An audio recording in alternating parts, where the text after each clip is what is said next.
so the All right. synergy between what we're doing, I think people who are joining us are going to be really, really excited.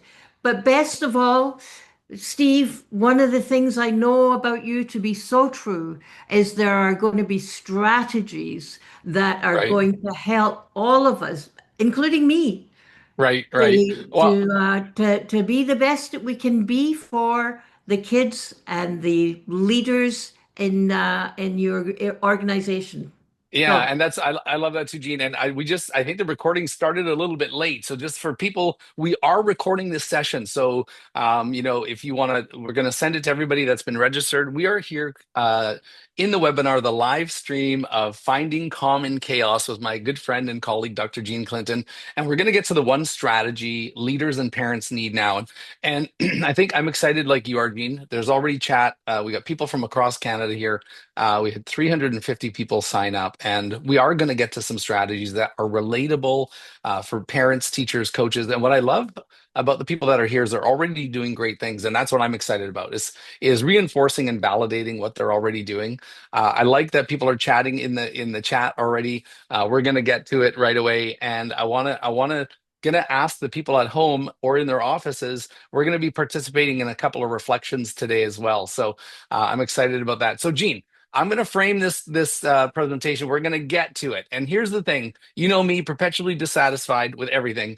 We have thousands of books on mindfulness, productivity, performance, all of that kind of stuff. We know more about humans than ever. Yet during these times of disruption, right now, it seems like we're all overwhelmed. We're feeling more burnt out than ever. We are, by most numbers, not doing as well as we can. And that's as leaders and parents and teachers and coaches. And it's almost like in this area of disruption and dysregulation, we're all feeling kind of underwater.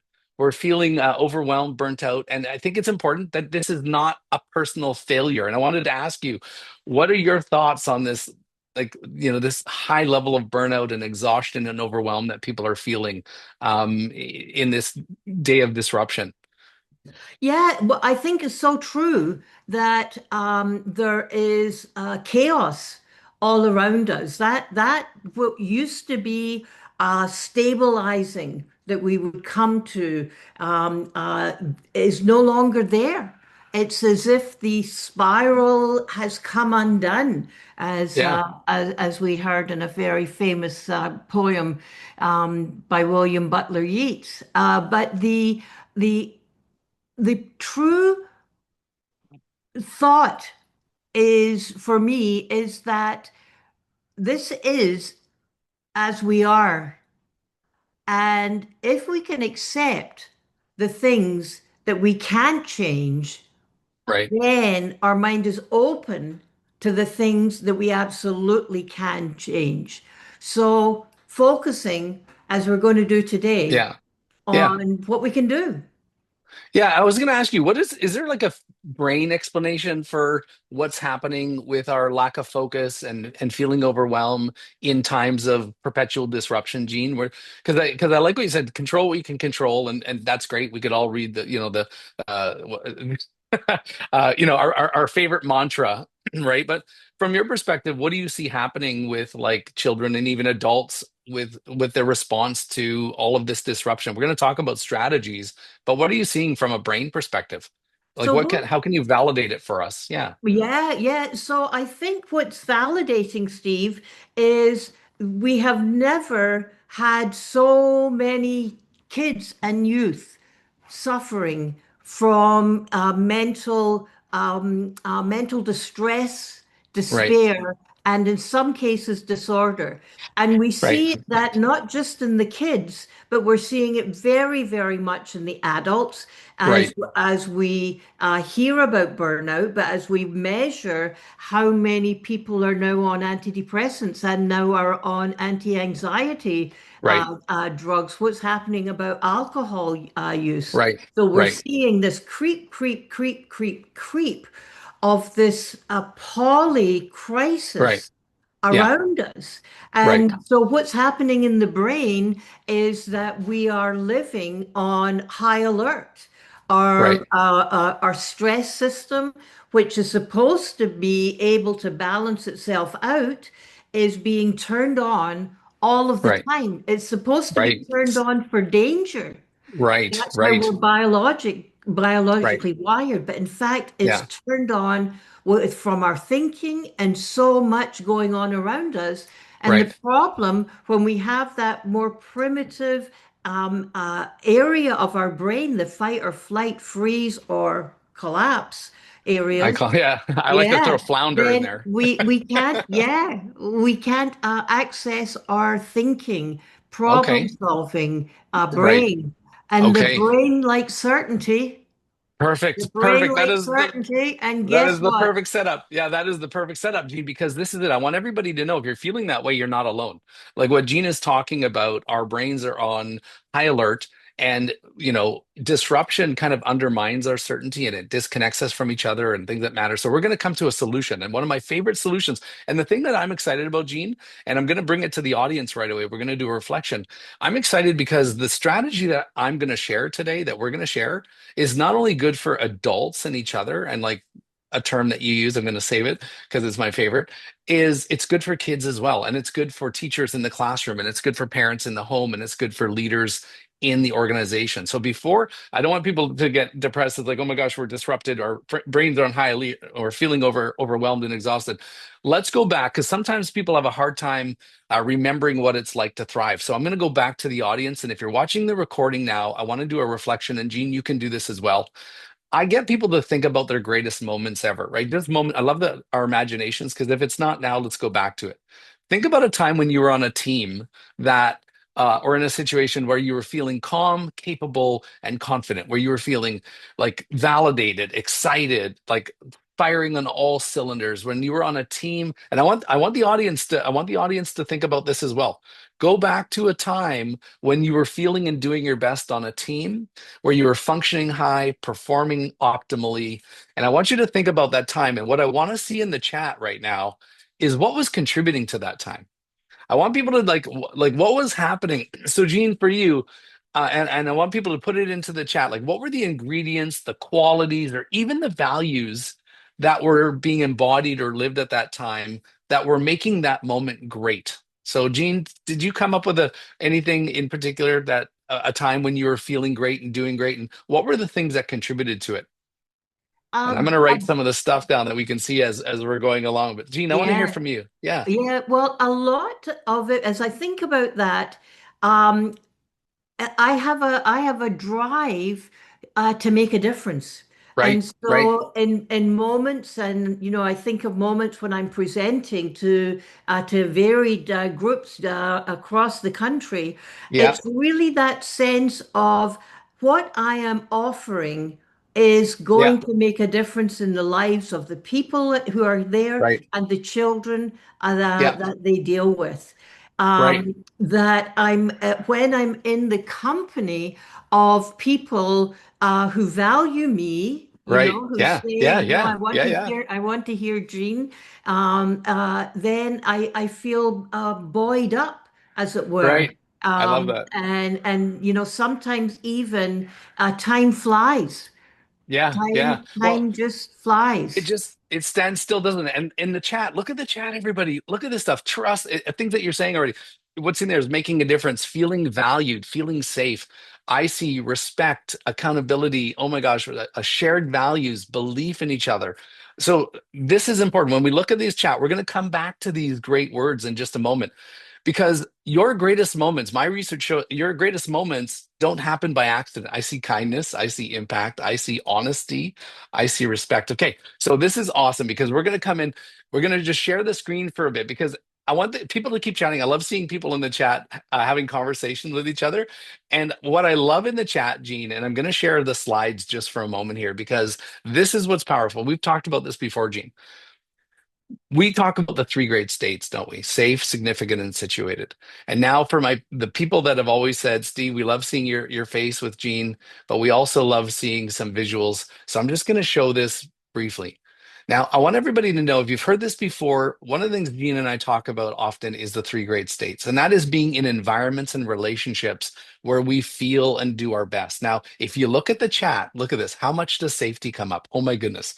Now, you've heard of psychological safety. The three great states goes beyond that. What's so cool about this is going to lead to the mechanism for how we can stay calm in the chaos. Now, safe is feeling physically safe, emotionally safe, mentally safe. Now that's that we understand that one. And Gene, I'm going to let you comment on these right away because I know you talk about them often. Significant is about feeling like we matter. When you look at the chat, oh my goodness, people are saying that feeling valued, feeling like it mattered, feeling like my contributions mattered, knowing we were having an impact with people that were important. That's significant. And situated, look at it, shared goals. I see how shared goals come up a dozen times there. So we know where we're going. We have predictability. We have what Gene said, the opposite of uncertainty, we have certainty. And what's so cool about the three great states is that they create the conditions where we can show up, Gene, where we can have that certainty, have that sense of value, have that sense of safety to be regulated, to be calm. So what are your thoughts, Gene, on the three great states and the importance of these things? I don't think I don't think I can underscore this enough, Steve, because when I work in education, when I work in early childhood centers, and the number one thing I communicate is that relationship makes a difference, and Right. it's Yes. through relationship that kids as well as educators feel safe. I'm Yeah. safe Yeah. here. Yeah. Not only that, I feel valued here. Yeah. I make a difference and Yeah. I know what I'm about. I'm Yeah. situated. And Yeah. if we can hold on to those three pillars, that safe, significant, and situated Yeah. through relationships, and you're going to come to this, but Yeah. make the environment safe for Yeah. all of the kids Yeah. Yeah. and Yeah. yourself, Yeah, and then oh my gosh, yeah, it keep going. makes such a I get difference. goosebumps when you talk, Gene, because and look at all the hearts that people are reacting. So use your reaction buttons, folks.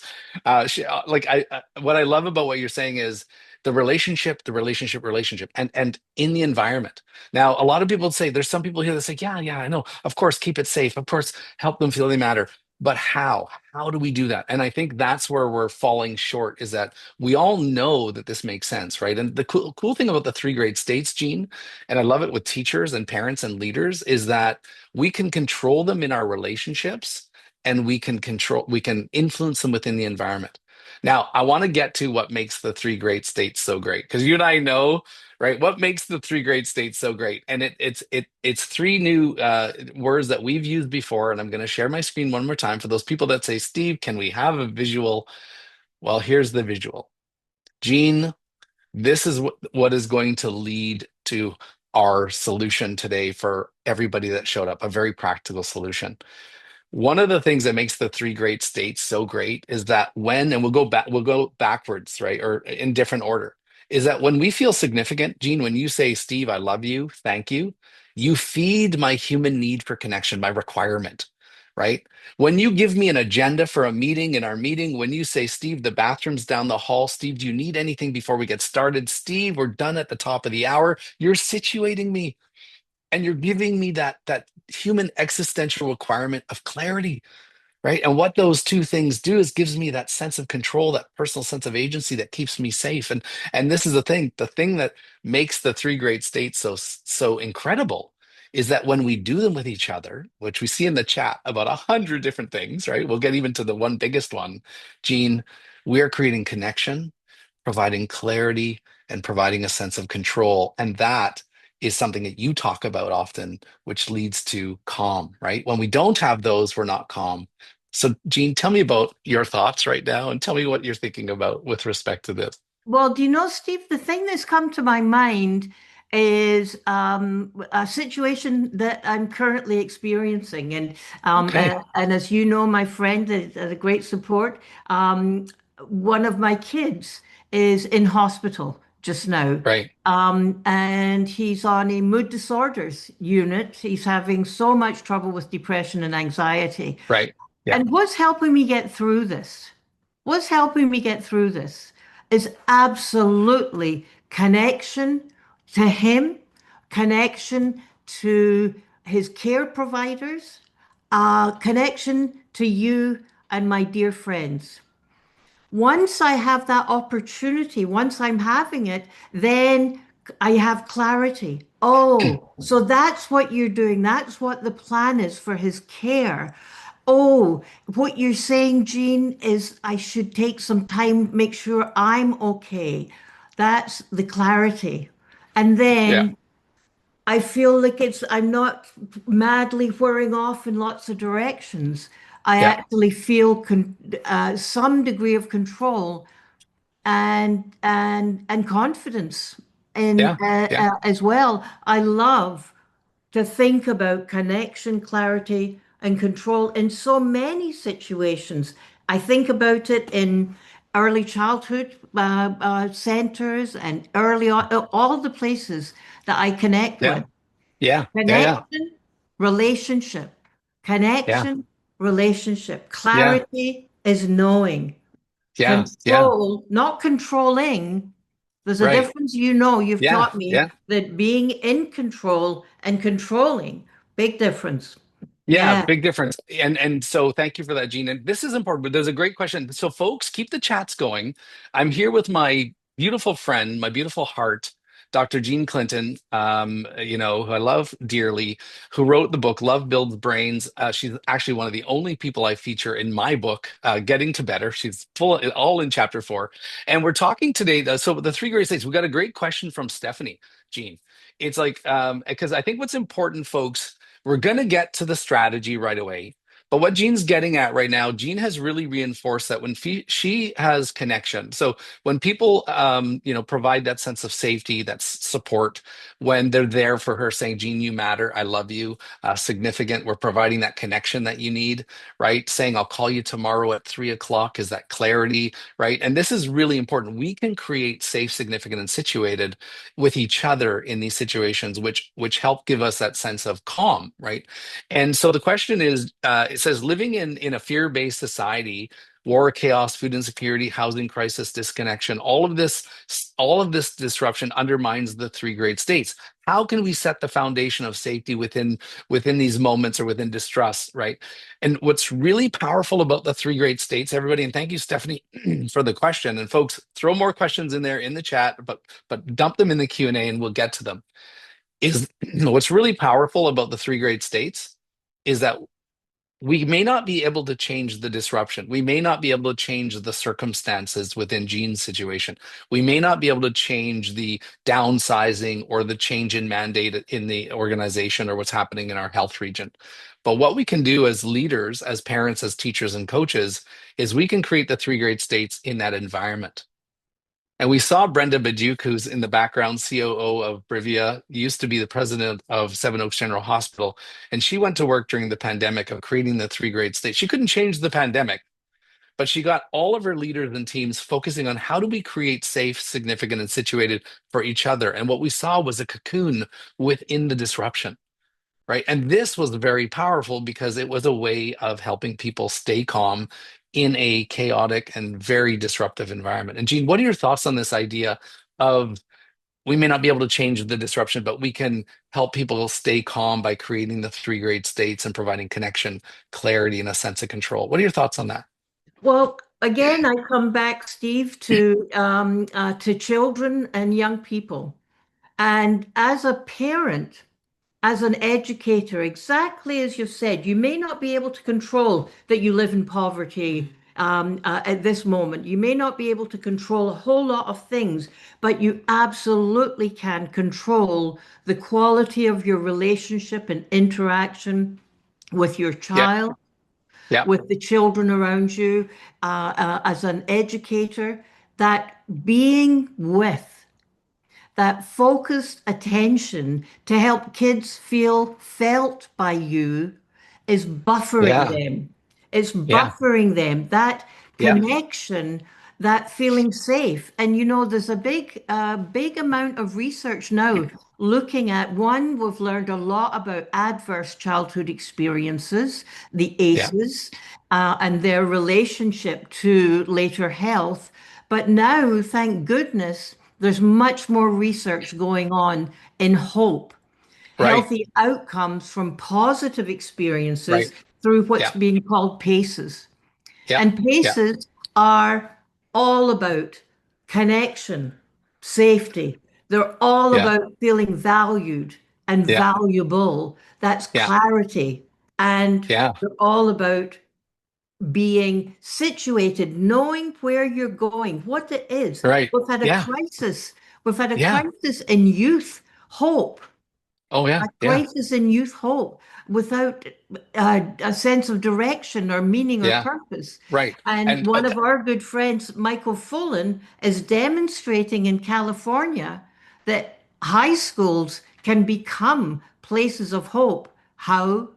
Well, guess yeah, what? wow, wow. Yeah, and Three great this, states. yeah, three great states. And it's funny that you mentioned Michael Fullen for any fans of Michael Fullen out there. Gene and I are friends with him, and we are actually talking about bringing the three great states into education models.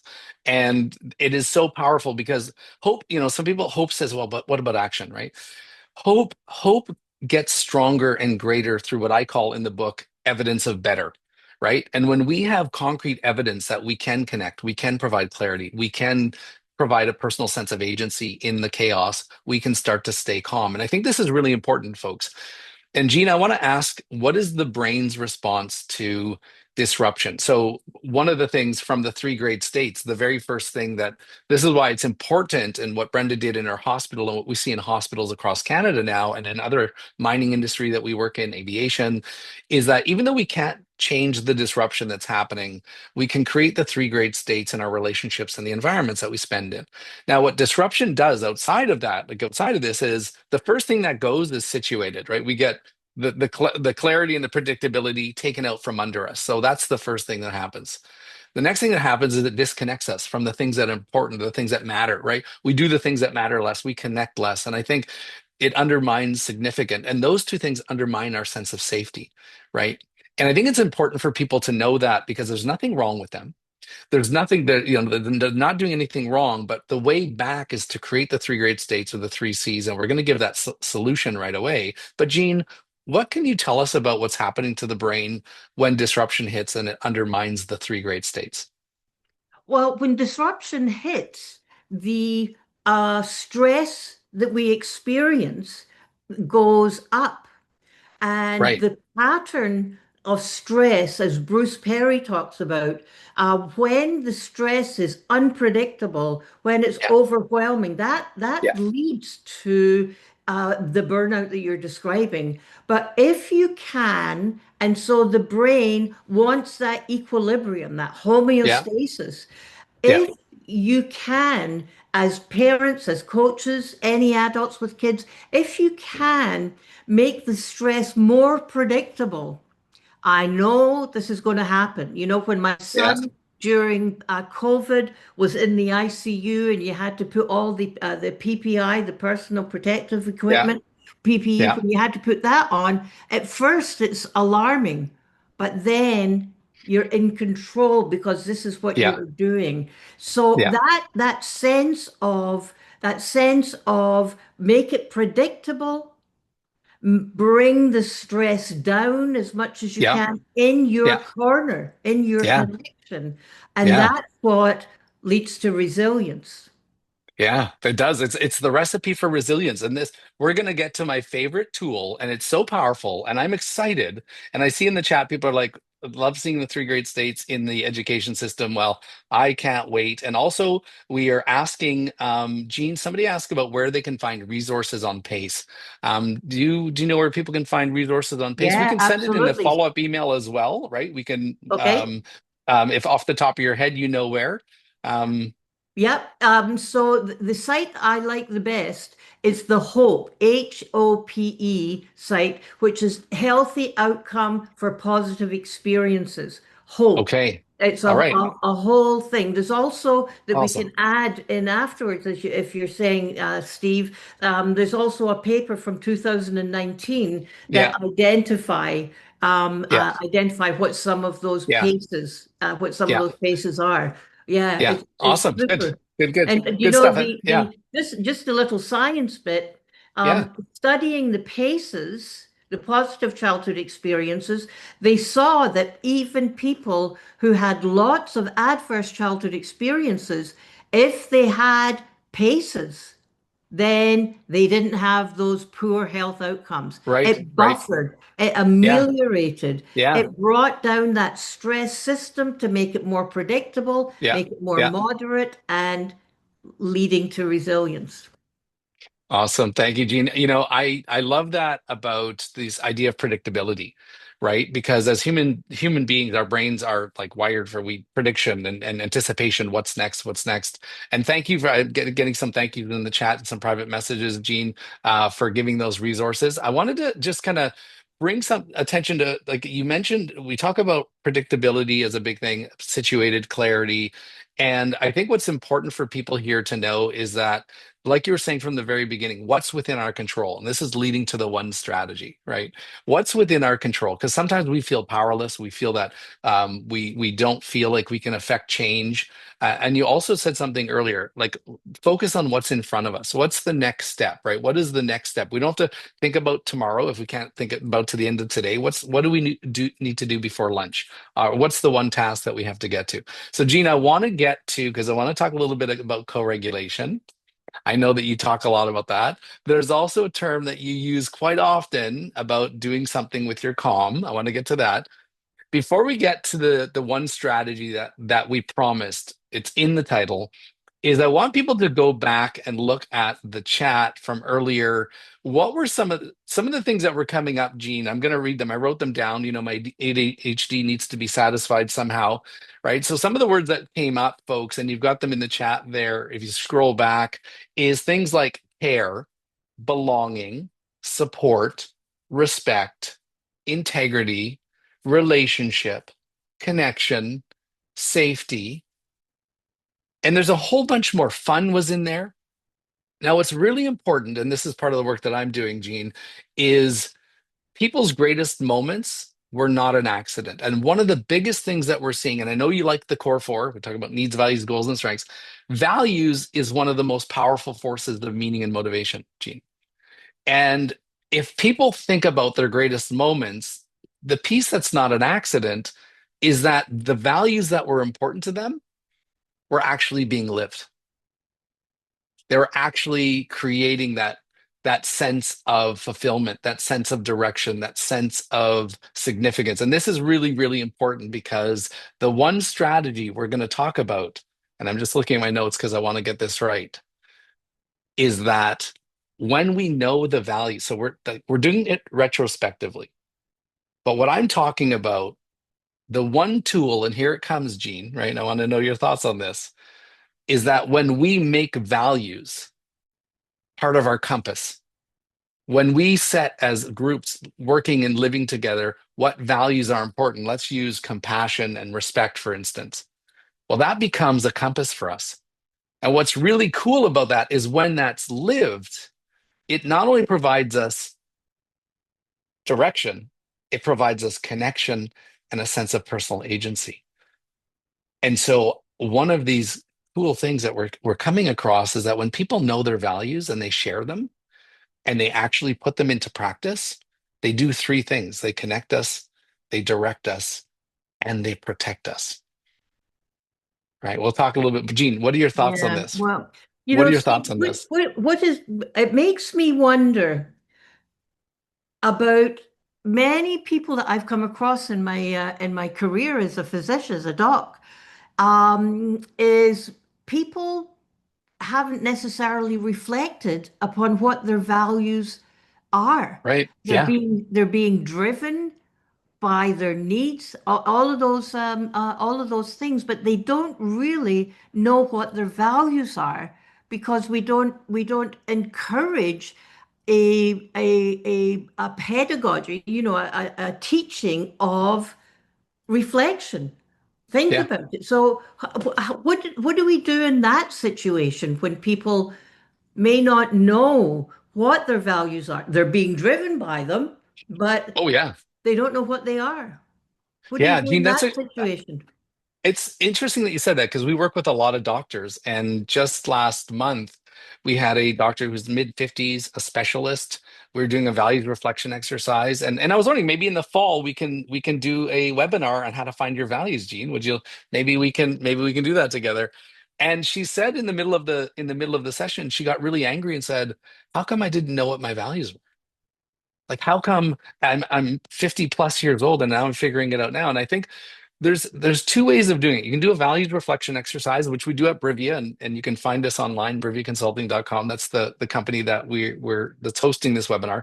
But the other one, Gene, and we've talked about this, is stopping in moments where you're excited, fulfilled, engaged, where you're inspired, and connecting to what value is being lived, right? And see, we're not taught to do that.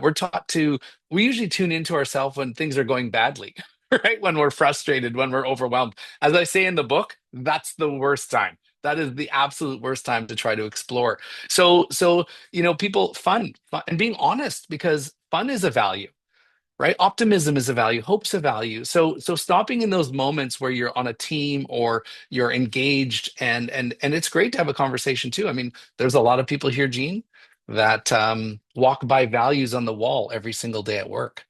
Or we know that there are schools that have that up, right? And one of the things that I want to make very, very clear is this isn't a small thing. Like, my work is showing, Gene, that values are an extension of our spirit, and they're a major regulator for the brain.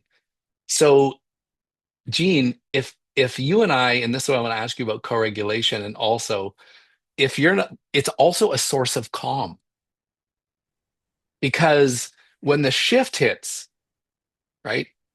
Not only is it important to know during when the disruption happens, but what was happening the day before the pandemic? What was happening the day before this major change? Like, what were was important to you because it should be important to you now, right? And if we let the value, and we give everyone a practical tool, but you use this expression, Dean. You haven't said it yet. Brenda loves it. It's about lending something. Can you share that Yeah, statement that yeah. you use and explain what it means? Because I think it's really important in an environment where people are going, "Oh, it's great, Steve. It's great to to to um to do this stuff, but I'm not calm myself." But what's the statement that you usually use, Gene, Yeah. and explain it to us a little bit? Okay. Well, before I do that, I want to reflect a little bit on um, why is it that we remember the negative? And Yeah, so I can't remember where I read it, but it's that the negative sticks like Velcro, right? Sticks like Velcro. The positive skims over like it's silk. How come? Well, again, the brain is primed for safety. It's checking all the time. I can't remember how many times a minute, but it's checking all the time. Is there danger? Do I approach? Do I withdraw? All of these things. So when something negative happens, it's perceived bodily as a threat. So up goes all of the threat response in that situation. And so if this is what's happened with a child or a young person that you're dealing with, what is important is to lend them your calm. there we Lend go. them your calm. And that is the bringing in together that we are facing this together, that we are experiencing this in our own ways, and I'm here for you, feeling felt. One Yeah. of the challenges, though, that I've run, can I talk about one of the challenges that I've Oh, run across, Steve? So, one of yes. the challenges in these many, many years as a child psychiatrist is that many people, again, haven't reflected on where do they find their calm. What's the mechanism internally? I'm not necessarily talking about, Michael Kors or this or that. It's Yeah, where internally does yeah. that calm come from? And to reflect on that as well. So you got your values, you got your calm, you've got lots in hand. Yeah, yeah. Thank you, Gene. And I love that. I know Brenda used it at the hospital, lend your calm, right? It's so simple to remember. You know, you can lend your calm by giving it to somebody, but if you don't have it, can you borrow it, right? And one of the things that we're saying here that's so important, I'm going to share my screen, is values are not just words of fluff. And this is really important. The people that I know who are the most resilient are the people who know their core values, right? And when the shift hits and I go, what's important to me? Family. I'm not confused. Compassion, respect. And not only do I connect with it, it provides direction. So it provides that connection and clarity and that sense of calm. So I think this is one of the biggest overlooked mechanisms, Gene. I just drives me absolute madness. I'm going to share my screen and we've got some questions. I also want to welcome those who've showed up. We're here with Dr. Gene Clinton. We're talking about calm and chaos. And this is, I want to just show because people say, Steve, we like the visuals. So here it is. When we have a shared set of values on the wall, Gene, they're not just words. They're words that have power when they have meaning. And they answer two questions. They answer what's important to us? Well, compassion. Well, why is it important? Because it's important to care for each other and take care of each other. And by doing this, it provides that connection. It provides clarity and it provides confidence, which is that safe, significant, situated. Now, what's really important to acknowledge, Gene, and this is so, is how do I lend someone their calm? Remind them of the value. I do this all the time. I've worked with F-35 pilots and people in very disruptive situations. They'll say, Steve, I don't know what I need to do. And I turn to them knowing that integrity is their number one value and family and team are, this is what I say to them, Gene. I turn to them and I say, we're going to do the right thing and it's for the team. And you know what happens, Gene? Like they literally, if those two words mean something to them, they have a power that is undescribable. And people here online know what we're talking about, right? And but when those words don't matter, this is the counter, Gene, because you talk about the brain, right? I want people to know that when we have the words of respect, relationship, reconciliation on the wall, and we don't feel them, it's not just disappointment that happens. It's disillusionment. And the longer that it happens, it's demoralization. Because as we talked about, Gene, at the beginning of the session, and I want to hear your comments on this, we know you said stress isn't the thing, it's unsupported stress. It's when stress isn't predictable, it's when the uncertainty, the disconnection. So, what I'm getting at here, and I want to make a very strong link is that values, when known and understood and agreed upon by the people that work together and live together, are one of the most powerful forces of meaning and motivation and resilience. But when we go against them unintentionally and unfortunately, it compromises safe, it compromises significance, it compromises situated, which undermines connection, clarity, and takes our control away. And Gene, I want to know your thoughts on this. Well, as predictable, I start to think about a classroom and imagining a story that I heard from an indigenous support in the school.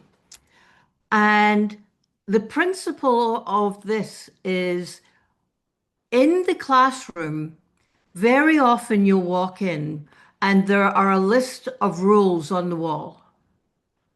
And the kids can, I will not, I shall not, I will not, I blah, blah, blah, blah, blah. And it's in one ear and out the other. But if instead the question is something along the lines of, what do we need together to feel safe and learn in our environments? Yeah. So, and you can do your this is so important for the three S's, but what it is doing is helping the young people very early start to acknowledge what their values are. right?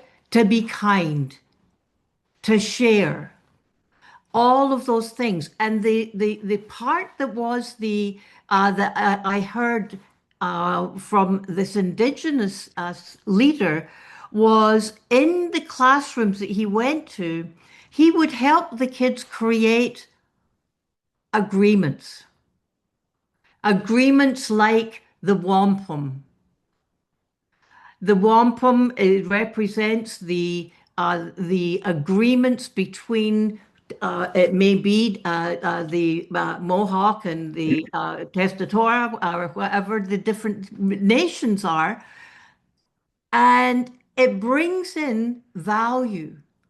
It brings in what do I need in the context collectively, Yeah. in context collectively. You know, this idea of agreements, I think, is all about connection, clarity, and control. But, you know, I don't know, I did not know until I visited a beautiful installation in Niagara at the beside the Brock Monument. There's a beautiful Indigenous installment. And what I learned there is this concept of agreements that the fathers of the US of A, when they were creating you know, the big thing of independence, I've just lost the word there for a second. They took much of that from the conversations that they had had with the indigenous people of the time. Yeah. Yeah. That Declaration of Yeah. Independence Yeah. was built on what indigenous people, indigenous leaders held to be Yeah. true as the values. Yeah. Yeah. So incredibly important. But I think Yeah. about the And classroom, the yeah, no, application in the absolutely. classroom. Well, how about the classroom, the boardroom, the living room? How about the world? Like this principle that we're talking about, Gene, and this is so powerful. It was built on values, whether it was indigenous, humanity, spiritual, it was values. And look at the state we're in. This is what I want to bring attention to. We're not in this state of the world now because of the change, because of the disruption. Because there was a time when world was cracking, fire was flying out of the mountains, we were taking down saber-toothed tigers and mammoths. Like we've lived through some pretty unprecedented disruptive times.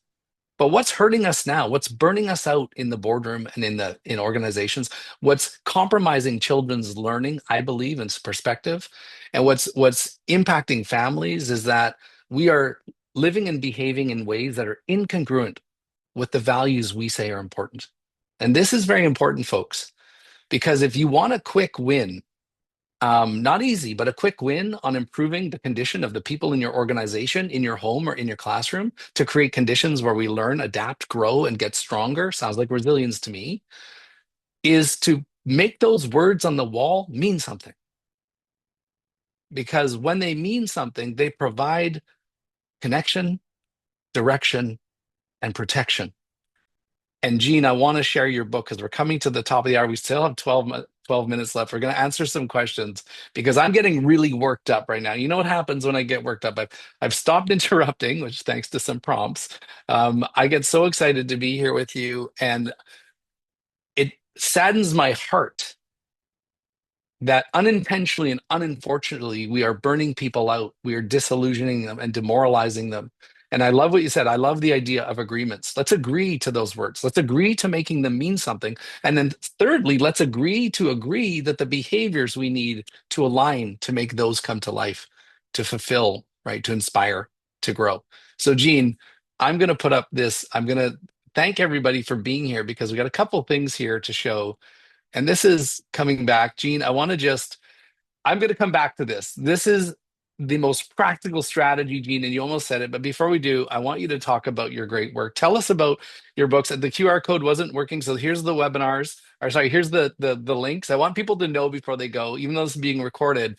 Tell us a little bit about Love Builds Brains and where people can learn more about you. We are going to answer questions, folks. So stick around. I just wanted to get this in there before folks had to leave at the top of the hour. Oh, you're on mute, Gene. Sorry, I've got noise in the background sometimes. So Love Builds Brains is a collection of stories, really, stories of attachment, stories of the brain development, stories of digital world at the time. And it really is a lot of my thinking that my dear friends recorded and made into text that my dear friends at Tall Pine Press. So it is a way to think of children as capable, competent, curious. And I have a mantra as a parent that comes through in the book, which is progress, not perfection. And with my own five children, one of the values that we felt strongly about and held true to is to be kind. Right. To Wow. be kind. So, Yeah. with five kids and going through adolescence under construction, there were one or two times when my kindness value was a little challenged, shall we say. But knowing that, okay, as a family, this is what we value. We Yeah. value relationship. So when somebody comes in drunk, whatever. I value the relationship. We'll talk about this later, not Right. now, not in the Wow. midst of things. Right. So that's Yeah. that's a value driven. That's how love Yeah. builds brains. And then Yeah. raising teens who talk to you, fantastic. My chapter on the brain, how it develops in a shorter number of pages. Everybody Yeah. has that, so it's terrific. So thanks for Awesome. sharing Yeah. this. Oh my gosh, Gene, I want my community to know you. I want, I want more people to know you. I want them to read your work and hear your voice and hear your heart and your big, beautiful brain. And for those of you who don't know, I'm just going to put this up here quickly because you can, the QR code will you'll learn a lot about it. I feature Gene in the book. This is my latest book. It's 4 months old in a couple of days, Getting to Better. And this really is about a simple, practical, it's a complex model made simple. And Gene, you helped me validate this model over more than 15 years with some other great, beautiful big brains and hearts. And so, folks, this book was built for to help you and those that you care about get to better. 30 years in developing, 15 years in validating, and 5 years in writing with Gene's help to just get to it. So before we answer some questions, thank you, Gene. I want to just share something. I will be sending this out to the folks. You already started leading in this direction, Gene. One of the things we love at Brivia is simple, practical, actionable, right? As a recovering academic, I want people to get to it and think about it less, do it more, right? And so here are what we talked about in very simple terms is if you want to start developing your own resilience and connecting, directing, and protecting, here's some questions that we can ask in before, hopefully, before the disruption, during the disruption, and long after. Which of our shared values, so this is what's really important, matters the most right now? And Gene, you said it, relationship, kindness, respect, right? So that grounds us. Okay, bam, we're grounded. Based on those values, one of them or two of them, what's the most important thing we need to be thinking about right now? Being gentle, being calm, right? Like it literally informs us from the value to the bridge to the action, which is finally what's one specific behavior I or we have total control over right now to put that value into practice. And when I use this for myself, I'll be standing and waving my hands. And if I get to the third question, I'll be like, okay, put hands down, stop talking, right? And it literally guides my behavior. It helps me communicate, regulate, and navigate. Three more things that we'll get to at another time. Gene, any thoughts on this practical tool that we will share with the people that are here and who've registered? I love it. I love it. And I think about my kindergarten teachers, educators, friends, and those questions. Bring it back up again, would you? Okay, all right, all Yeah, right. Well, that's people right. said they love seeing your face. I want, Yeah, no, okay, I just want yeah, to yeah. give Let's keep it up. an example. Um, one of the super important values that we have in our Ontario kindergartens right now is the value of play. Oh, And yes. so when there's disruption, if you can come back to play is how children learn. That's a shared value. Based on that value, what's the most important thing we need to be thinking about right now? What am I seeing the children unfolding in front of me through their play? Oh, they're getting sequences, they're seeing patterns. Oh, and what is one specific behavior we have total control over right now to put the value into practice? Tell me. That's so fascinating. I see what you're doing. Tell me more. Oh Yeah, my gosh, so Gene, what a I master love it. class. Oh my gosh. I think I was just going to be like, so what you just did, you went through this, and this is what we do at Brivia, right? And why I love working with you. I remember the very first time we took the stage is how do we make these complex, and that's what Getting to Better book is about. It's a complex algorithm, but how do we make it simple? And what you just did, Brenda, sorry, Brenda, I'm thinking of Brenda right now because I know she's helping us in the background and she's amazing. She talks about you all the time. You just did a master class, Gene, in how to operationalize significant, safe, significant, situated connection, clarity, control. You basically gave concrete examples of what parents and teachers can do, but also we can use that same example to do as leaders with our employees, right? Is look to those values. And this is what I want to say from my heart. Most of values incongruences come unintentionally and unfortunately. And if we don't know our values, well, we're going to bump people and bend them and bruise them by accident. If we don't know what the organization's values are, or they're on the wall, but we haven't been taught how to put them into practice, we're unintentionally hurting each other. And if there's a quick win, this is one of them because there's a lot of things that are happening in the world that we can't change, but we can change this and we can start getting it closer to righter. And Gene, there's a couple of questions I wanted to get to because I know folks have questions. Also, I'm almost feeling Brenda's going to talk about this later. I want to put everybody on the newsletter list that's here. If you don't want to be on the newsletter list, put it in the chat because I got all these private messages saying, how do we get more tools? How do we get stuff? How do we access these things? But Gene, there's a couple of questions in here. One Can I, was, before you yeah, get to the question, yeah, just yeah, very yeah, quickly, I yeah. just want people to know that you're seeing the real Steve here. Did you see how he almost elevated and took off? He was so excited. This is a man of integrity, honesty, and great thinking. Anyway, okay, Well, well, questions. Gene, you always do that to me, Gene. I feel so emotional when you're around, and when so many great people take time out of their day to be with us, right? To connect, to connect and protect together, right? And so some of the how do we calm our own brain? We talked a little bit about that. Know your core four, what you need, know your values, especially, know your goal.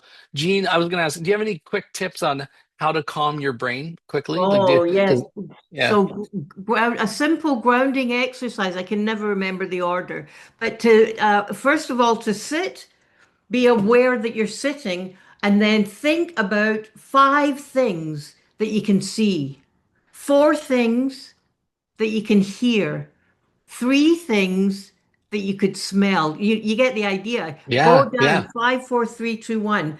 And what that is doing is it's shifting your attention and grounding you. So that's a very Oh, I love it. Thank you, simple thing Gene. to I do. love it. And people are saying thanks to the heart emojis. I wanted, yeah, for me, it's knowing your values, communicating, regulating, navigating. So if you are aware of your self-talk, right? What do I need right now? What's important to me? What am I hoping for? And Gene and I talk about what we think affects how we feel, determines how we act.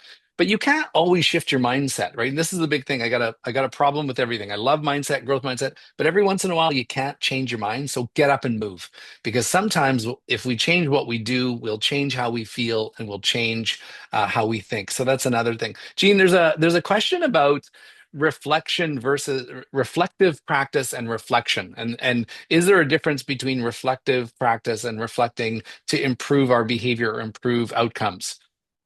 I'm not sure that there is any big difference. The reflective practice, as I understand it and as I'm using it here, is the action of Right. being reflective. Right. Right. Right? So Yeah. it is in the heart of it. The heart of it is you are the difference Right. by doing that reflection. So I Right. don't, Right. and if there are people, please inform me Yeah. if there Yeah. are other views or other knowledge about that Yeah. out there. Well, I have one. Right? As a recovering academic, reflection is about thinking, right? Perspective shifting. And I like to use the word reflexive with a V. And reflexive goes from reflecting to the action, right? Reflexivity is more of an integration of your thoughts and your behaviors, right? So reflection is great for growth, I think, but I think it's the reflexive practice where we move the reflection to an integration in action, right? So, it really is reflection is great, but not much changes when we reflect, right? But more Mm. changes when we flex the reflection, right? And when Oh, we I like flex it. the reflection, we take the concept to the concrete, we take the principle to practice. So I know it's the top of the hour, Gene. I'm going to ask you for some final comments. Oh my goodness, I get so Yeah. sad. Before I put it to Gene for the last words, I want to thank everybody for showing up. We had close to 200 people, 350 people will be getting this recording. We will send some tools. We will throw you on the newsletter list unless you say, please don't put us on the newsletter list. We're going to do more. Gene, I just want to say any closing words that you'd like to leave people with from our time together today. Well, one of the things that I'm learning more and more about is the mind-body connection. And I Right. think I think we've touched on it a little bit, but I think it's really important, again, I'm thinking about kids, that adults shift away from compliance-based language, do it, calm down, yeah, towards asking kids, what's happening in your body right now? What does your stress feel like? What do you need? What helps you return to calm? And you know what? They're good for kids. They're good for us. They create the three great states. Oh my gosh. Yeah. Oh my gosh, Gene. Thank you. I'm just letting that sit in before I say thank you for that. And I just want to say, folks, my final thoughts are to thank Gene, Dr. Gene Clinton, one of my best friends, for coming, for helping us get to better. I want to thank everybody for taking time out. And I just want to leave you with this. In a world where we feel we don't have control, where we feel we're burning out, I think we're burnt. We're not burnt out. I think we've got more to give. As humans, we bend, we don't break. It feels like we're going to break. And one of the things that we can do based on the information today and the things that we've talked about, what we've seen in the chat, is reconnect with the values that mean something to you and the people around you, whether that's at home, in the classroom, in the boardroom, in the organization. Agree that they're important and start to rally around what do those look like in practice, because those will feed, fuel, and fulfill our need for motivation, engagement, and they will be a major force of our resilience. And just to know that when we're not doing it or doing the contradictory or incongruent, we're actually doing the opposite. We are minimizing or diminishing our well-being and the well-being of the people around you. So thank you very much, Gene. I love you. I'll talk to you in a couple minutes for a debrief, and we will see you all again, folks. Thank you for being here. Brivia, for putting on another webinar. Brenda Baduke for helping us, and Gene, we'll see you again. And thank you, everybody. Have a wonderful rest of the day. Take care. Thank you.